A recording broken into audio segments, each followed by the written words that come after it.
Good night. তো আর মাত্র 50 minute বাদেই আমাদের নতুন বছরের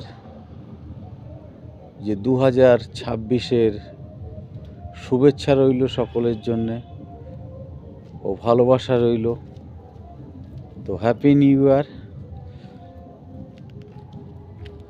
2026 পড়তে আর মাত্র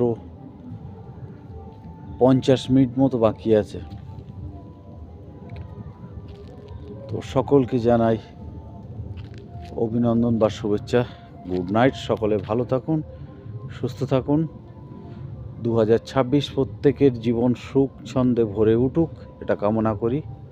25 আমাদের চলে গেল, আজ আমাদের জীবনে আর আসবে না। তাকে বিদায় জানিয়ে নতুন বছরে আমরা বরণ করে নিচ্ছি আবার 2026-কে। তো ধন্যবাদ। সকলে ভালো থাকুন, সুস্থ থাকুন। Good night.